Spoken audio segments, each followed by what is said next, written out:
Here is an example of an arithmetic sequence, and the auditorium has 20 rows of seats. There are 20 seats in the first row, 21 seats in the second row, 22 seats in the third row, and then it continues on for 20 full rows.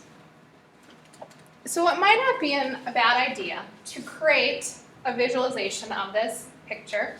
So in the first row, so this is the stage, and then we call this row 1, and it has 20 seats.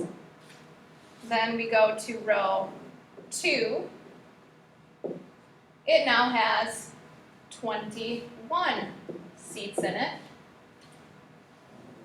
And then row 3 has 22 seats. Continue row 4, 23 seats, and it continues out for 20 full rows. And what it asks for is how many seats are there in all 20 rows. So we have to set up a sequence. So I'm going to set up the sequence as row 1 has 20 seats, row 2 has 21 seats, row 3 has 22 seats, and we continue to row 20, which is unknown at this point. What it has is what we call an arithmetic sequence pattern.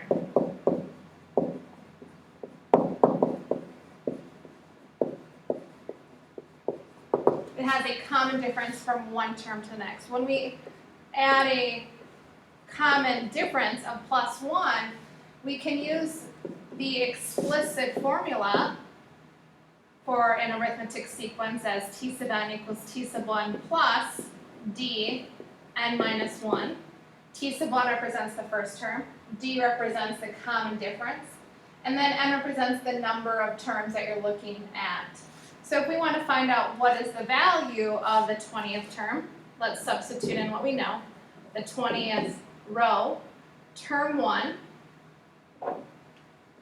is row 1, which is 20.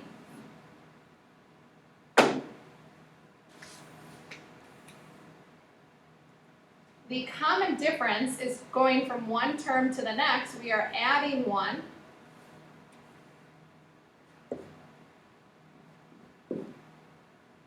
And then the term that we're looking at is the 20th term.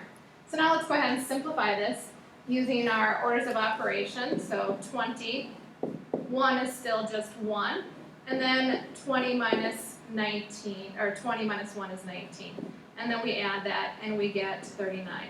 So in the 20th row, the number of seats is 39.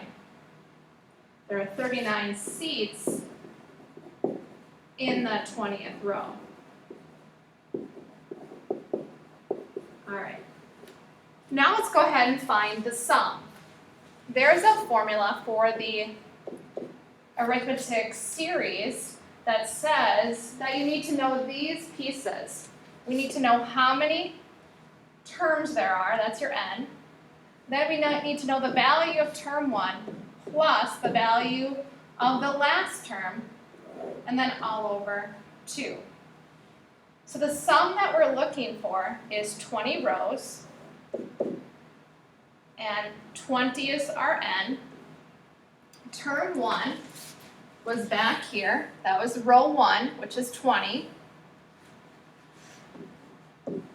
The last term we just found, which is the 39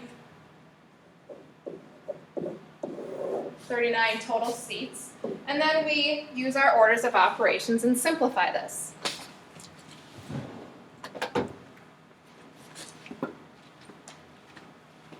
So with our orders of operations, we want to simplify 20 plus 39 is 59. Multiply that by 20, and then divide it by 2. And and we get 590. What this means is there are 590 total seats in this auditorium.